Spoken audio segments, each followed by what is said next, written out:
30 वर्षांहून अधिक काळ भाजपमध्ये राहून शरद पवारांच्या राष्ट्रवादीत गेलेले एकनाथ खडसे आता पुन्हा भाजपात परतणार असल्याची जोरदार चर्चा सुरू आहे। एकनाथ खडसे हे देवेंद्र फडणवीस यांचे कट्टर प्रतिस्पर्धी मानले जातात।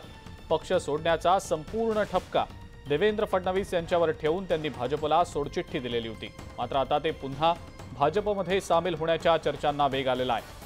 एकनाथ खडसे यांनी रावेर लोकसभा मतदारसंघातून सुनेच्या विरोधात लढण्यास नकार दिल्यानंतर ते पुन्हा भाजपात परतणार असल्याचं आता बोललं जात आहे। एकनाथ खडसे यांनी लोकसभा निवडणूक लढवणार नसल्याचं जाहीर केलं होतं, त्यामुळे त्यांचा भाजपात येऊन फायदा काय असा प्रश्नही उपस्थित होतोय।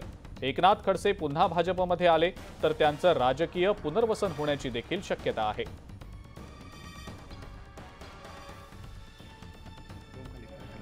असा काही निर्णय जर व्हायचा असेल तर तो असं एका क्षणात एका दिवसामध्ये होण्यासारखा नसतो। त्यासाठी कार्यकर्त्यांना सहकाऱ्यांना विश्वासात घेऊनच अशा स्वरूपाचे निर्णय होत असतात। महत्त्वाचा निर्णय आहे आणि ज्या पक्षाने आपल्याला आजपर्यंत मदत केलेली आहे, जर असं काही विषय असेल तर त्या पक्षाला विश्वासात घेण्याचा प्रयत्न करायला पाहिजे आणि कुठलीही प्रक्रिया मी अजून तरी केलेली नाही। त्यामुळे तूर्त तरी या सर्व प्रश्नांना विराम द्यावा असं मला वाटतं। जेव्हा काही अशा संदर्भातला काही विषय येईल तर मी स्वतःहून आपल्याला ते माहिती देईल।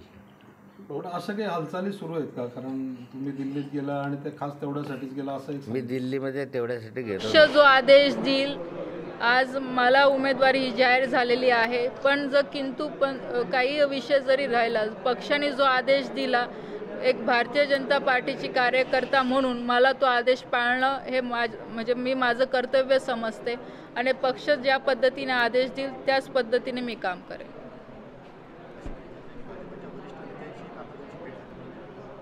मी ते सांगते, माझी या संदर्भात चर्चा झालेली नाही आहे, कारण आपणही बघतोय की रोज माझे दौरे वगैरे सगळीकडे सुरू आहे। मी पण या सगळ्या निवडणुकीच्या गोंधळात आहे, त्यामुळे याच्यावर माझी काही चर्चा झालेली नाही आहे।